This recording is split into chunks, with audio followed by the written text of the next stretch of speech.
Gepleýär Azatlyk Radiosu. Assalamu alaykum hormatly dinleýijiler. Eferde dünýä türkmenleri gepleşýümiz mikrofon öňünde Maksat Ataýew.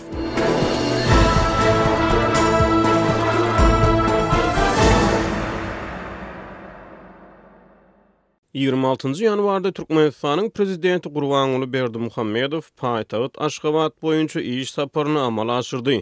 Käbir guruluşyk tesgalaryna işleriň barşy bilen tanışdy. Saparyň dowamyna Berdimuhammedow çoğunly ýaşaýyş jaý toplumyny Aşgabatyň döredilmeginiň 140 ýyllygyna bagyşlap 140 hojalygy täze jaýyl etmek barada orunmasarlaryna tapşyryk berdi. Ol bu jaýlaryň 25-nji maý Aşgabat gününe çenli ýetişdirilmegini talap etdi. Häzirki zaman Aşgabatyň döredilmeginiň 140-njy ýyl dönümine döwlet baş tutany derejesinde ýürüýti tapşyryklar bilen taýýarlyk görülmegi Türkmenistanyň garaşsyzlyk taryhyna seýrek wakalaryň biri boldy. Şu wagtda çenli garaşsy Türkmenistanyň modern Aşgabatyň esaslandyrylan gününiň dawarasynyň dagy aşan wagty belki de ýokdur.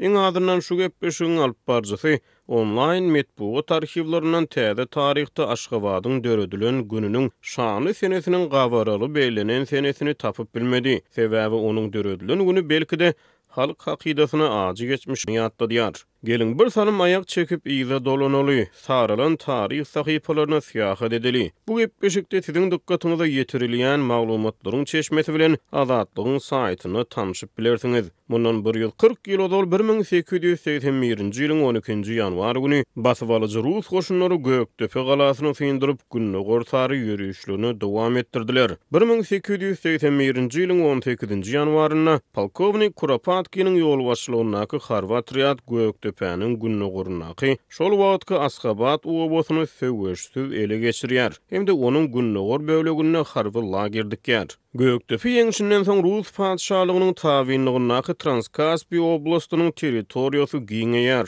Odal maňyşly Krasnovodsk we Ahal-Teke uyezdlerine barat bolan okrugyň düzümine Aşgabatym girdilýär. We Ahal-Teke uyezdiniň ady Aşgabat uyezdi hökmüne ýitgedilýär. 1890-njy ýyla çenli oblastyň düzümine tejen hemde mer uyezdler hem birikdirilýär we Transkaspynyň özi Türkistan general gubernatorlygyna baglanýar. Şeýlelikde Merkezi Aziýa dolalygyna tabin edilýär we Rus Türkistanyň çäkleri tamam bolýar.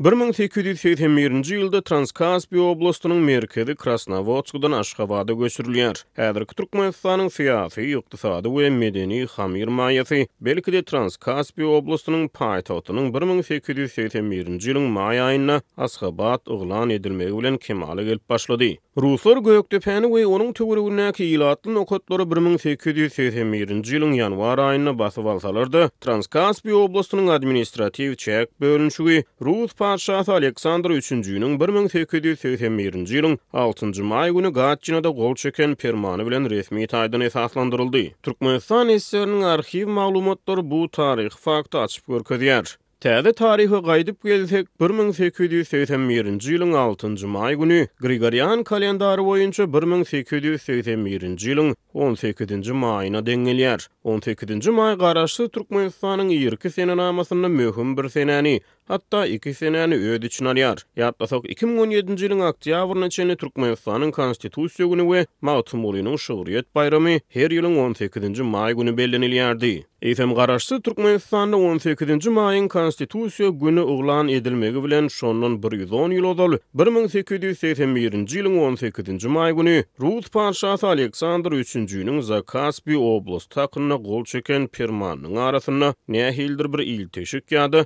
ara baglanşyk barmy? Bu täsin tötenligiň aňyrsyna ýatan syr köpler üçin gyzyklydyr. Türkmenistan SSR-niň arhiw maglumatlaryna görä Yulian kalendary boýunça 1881-nji ýylyň 15-nji maý güni dykma serdaryň ýol başçylygyna türkmen wekiliýeti Sankt-Peterburga barýar. Olar Sankt-Peterburgyň Znamensky mihmanhanasyna galýarlar. Türkmen serdarlaryny Rus padşahy bilen duşuşdurmak boýunça edilen tagallar bu barada ýokary derejeli Rus harbalarynyň öz aralaryna ýazyşan resmi hatlary arhivlarda saklanyp galypdyr. Padşahlygy bilen goňşy arada ýerleşen Aşgabat wagtyň geçmegi bilen iri fewda geçiligine urildi. Aşgabada demir ýolu çekildi. Polat ýollar ondan aňry günne gortary uzap gitdi. Türkmen paýtagty hayal etmän polat ýollar arkaly Daşkende de baglandy. Aşgabat ösü özgördi. Heňa maýlany döwür ütkedi. 20-nji asyryň 1-nji çäreginde Aşgabatda bolşewikler häkimiýeti ele geçirdi. Wagt ýaly akyp geçdi. Türkmen paýtagtynyň ilaty täze medeniýetlere uygunlaşdy. Syýasy, ykdysady merkez bolmak bilen bir hatarda Aşgabat Türkmenistanyna täze medeniýetiň, edebiýatyň we sunugatyň ojagyna döwrüldi. Ýakyn taryhyň ilki döwürlerine täze bina edilen teatrlar, muzeýler, kitapxanalar öz gapylaryny myhmanlary giňen açyp başlady. Döwür dolanyp döwran aýlandy. 1991-nji ýylda Sowet Soýuzy dargap Türkmenistan öz garaşdyrlygyna eýe boldy. Garaşdyrlykdan soň hökümete ýakyn taryhçylar Aşgabatyň öz gözbaşyny has aňyrdan partiýa şalygyndan alyp gaýdanlygy barada käbir pikirleri we çaklamalary orta atdylar. Türkmen taryhçysy Öwed Gündoğduýewiň Aşgabat keramatly Ersagyň şäheri atly ilmi işi Aşgabatyň öz gözbaşyny gadymiyetden alyp gaýdanlygy barada dürli çaklamalary orta atýar. Biz Şah hökümetiniň şäheriň soňky gurulan bölegini awadanlaşdyrmak goýunça alyp baran uly işlerini inkar etmek islemeýäris. Ýöne şol bir wagtyň özünde hem şäherimiziň 19-njy asyrda esaslandyrylan diýilip hasaplanmagy bilen hem düýbünden ulalaşmaýarys. Öz taryhymyzda suwuk salat şemeleşmegimizi bet etmegiň wagty ýetdi. Biz 20-nji asyryň aýagyna garaşsyz we bitarap Türkmenistanyň paýtagtyna öwrilen şäheriň düýbüni gadymy döwürlerde tutan ata-babalarymyzyň hatyrasyny belent tutmalydyr diýip Gündoğduýew ýazýar.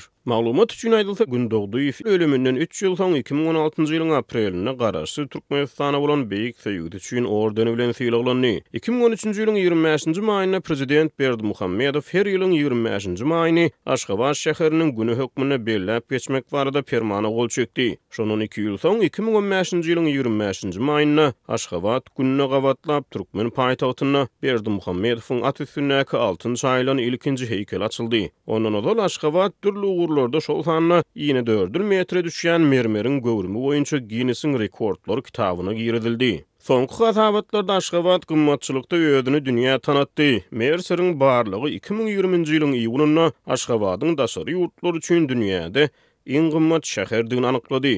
Sowet döwründe Aşgabatyň 100-nji ýyl dönümine bagyşlanyp 1881-1975-nji ýyllar aralygynda Aşgabatda bolup geçen möhüm wakalaryň kronologiýasy ýörüýte kitap hökmüne çap edildi. Biz şol kitabyň maglumatlaryna we beýleki çeşmelere salyglanyp Aşgabatda ilki ýyllardaky möhüm wakalaryň kronologiýasyny siziň dikkatiňize ýetirýäris. Maglumatyň çeşmeleri bilen Azatlygyň saýtyna bu gepleşiň tekst nusgasyny tanyşyp bilersiňiz. 1881-nji ýylyň 18-nji ýanwary Paşa Oşunyň polkovnik Kuropatkiniň ýolbaşçylygyna Harvat riýady Aşgabat owasyny söwüşsiz ele geçirýär. Hemde onuň günnäger bölegini harby lagerdik ýer. 1882-nji ýylyň 15-nji oktýabry Aşgabatda ilkinji köçe sıralary dikilýär. Olaryň sany 25 sany. 1883-nji ýylyň 6-njy sentýabry Moskwadan Aşgabada ilkinji sowda kerweni gelip düşýär. 1884-nji ýylyň 21-nji awgusty Aşgabatyň şol wagtky Skobelew meýdanyna ilkinji hususy dermanxana açyldy.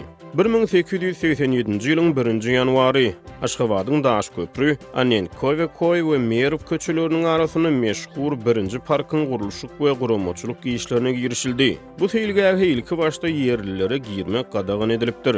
1888-nji ýylyň 1-nji ýanwary Aşgabatyň köçelerine täze polisiýa işgärleri peýda boldy. Bazar polisiýasy bazarlara gödäwçilik etdi. 1891-nji ýylyň 29-njy martyndan 30-njy martyna geçilen gije şäherde ilkinji gezek ilat ýazyby geçirildi. 1891-nji ýylyň 20-nji dekabry ilkinji ýatymlyk kiçi myhmanxana açyldy. Bahasy bir gije üçin şol wagtky pul bilen 3 köpüge durýardy. 1892-nji ýylyň apreli Aşgabatda ilkinji meteorologiya stansiýasy guruldy. 1892-nji ýylyň 6-njy iýun 7-nji awgust aralygy 6-njy iýuny 2 adam холера keselinden aradan çykdy. Şäherde karantin eglan edildi. 22-nji iýuldan 23-nji iýula geçilen gije hastaxana täze hasta kabul edip bilmedi. 26-njy iýula çenli 3 güniň dowamyna 661 adama keseli ýokuşdy. 340 adam bu keselden öldü. 30-31-nji iýulda şähere güýçlü ýagan ýagyşdan soň epidemiýa gowşady. 7-nji awgustda iň soňky hasta hasap alındy. 1892-nji ýylyň 1-nji noýabry ýyllar üçin 2 ýyllyk hünär mektebi açyldy. 1892-nji ýyl 3-nji dekabrdan 4-nji dekabra geçilen gije şäherden eşekeşlere garşy reýd geçirildi. Oňa 6 ofitser, 22 türkmen atlysy we 140 piýada goşuny gatnaşdy. Netijede 37 trekkeş taklandy. 1892-nji ýyl ýylyň ahyryna çenli Aşgabatda 3 musulman mektep hereket edýärdi. Olarda 59 oglan, 2 gyz, jemi 61 okuwçy okuýardy. 3 mektebiň hiç gaýsyna rus diline sapak geçilmeýärdi. Okuwçylar Gurhan okumagy we farsça ýazmagy öwrenýärdi. Okuw tölegi aýlyk şol wagtyň puly bilen 1 rubl 50 köpükdi. 1892-nji ýyl şäheriň 2 ýyllyk hünär mektebi 3 ýyllyk mektebi burildi. Mektepde 95 okuwçy bilim alýardy. Olaryň 64 göterimi ruslar, 16 göterimi ermenilerdi. Hemde olaryň arasyna ýekece türkmen oglany bardy. 1892-nji ýyl Aşgabatyň golaýyna Köşe obasynyň töwereginde ilkinji bagçylyk mektebi açyldy. 1893-nji ýyl 27-nji may Rus padşahynyň Tehrandaky ilçisi bilen parslaryň arasyna şol wagt pars şalygyna degişli pöwrüde jülgesini Aşgabat uyezdiniň çägine geçirmek barada konwensiýa gol çekildi. 1893-nji ýylyň 3-nji noýabry Aşgabatda ilkinji ýetimler öýi dawaral açyldy. Oňa ilki açylany 16 çaga kabul edildi. Ýylyň ahyryna çenli 22 çaga mektebe ýazyldy. 1894-nji ýylyň 1-nji ýanwary Aşgabatyň köçelerine dikilen çyry tünleriniň sany 246 etdi. 1895-nji ýylyň 5-nji maýy Zakaspy oblastyna ilkinji köpçülük kitapxana açyldy. 1895-nji ýylda Döwlet bankynyň bir bölümi açyldy. 1897-nji ýylyň 25-nji dekabryna Aşgabatdan maşada çekilen telegraf işe başlady. 1898-nji ýylda Aşgabatyň golaýynaky Köşe obasyna obakyjylyk tejribe merkezi döredildi. 1898-nji ýylyň 17-nji martyna Zakaspy oblastyna ilkinji muzeýiň resmi açylyşy boldy. 1904-nji ýylyň güýdünde Aşgabatda rewolýusiýon kurjoklary, öwrülşükçi gurnoklar peýda bolup başlaýar. 1904-nji ýylyň ahyrlaryna kurjoklarda sosial demokratlar ýeňiş gadanýar we şondan soň gurnoklar Aşgabatyň sosial demokratlar topura atlandyrylýar. Aşgabatda Sowet hökümeti 1917-nji ýylyň dekabryny häkimet başyna geçýär. 1918-nji ýylyň iýulynda Aşgabatda menşevikler we sagçylar godalan turýar. Şondan soň Zakaspynyň Ak gwardiýaçy hökümeti Aşgabatda tas 1 ýyl häkimet başyna galmagy başarýar. Ýöne bu syýasy wakalary yerli halk näme derejede garylyp gatyldy. Dünýä türkmenleriniň ozurk sanlary, aklar we gyzyllar düşünjesiniň türkmenleriň arasynda alasarmyk ahwalat döre düşünen söhbet açypdy. 1919-njy ýylyň 9-njy iýulynda Aşgabat ýene Gyzyl goşunyň eline geçýär we şondan soň ol Paltaratska atlandyrylýar. 1927-nji ýylyň apreline şähere Aşgabat ady gaýtarylyp berilýär. 28-nji ýanwarda Azatlyk radiosyna beren interwýusyna Pragada ýaşaýan türkmen ýazgysy Hudaýberdi Harly Aşgabatyň esaslandyrylan güni barada öňe sürilýän çaklamalary pikir beýan etdi. Ol modern Aşgabat ilk esaslandyrylanyna ýeşe girdilen şäher hyzmatlarynyň ilki wada yerli halka el ýeterli edilmänligini aýtdy.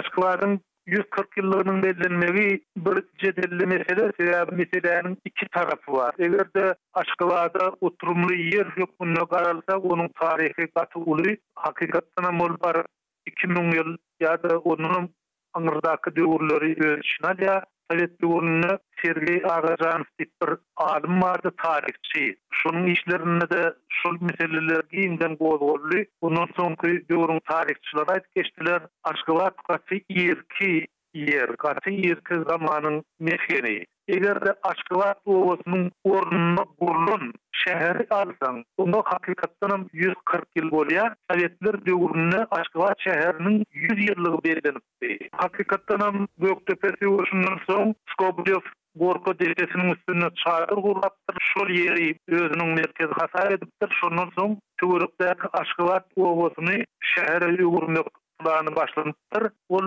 ýuwaş-ýuwaşdan şäher bolupdyr, ol ýere demir ýol gelipdir. Ýöne bir esasy bellemeli zat ilki döwürde türkmenleri şol şäher mümkinçiliginden peýdalanmaga hiç gili şert ýok eken. Häzirki aýdylýan birinji parkyň alnyna şeýle ýazgy bolup, şu parka salbatlar, itler hem tuzenesler, yani yerli adamlar girmeli däl diýip ýazylýar. Ondan şeýle temsetmeler bar ýerine, şeýle şähere döreden adamlar üçin, meselem 100 ýyllyk ýa-da 140 ýyllyk diýip onu belläp bolarmy? Ne şol gaty gelmesede.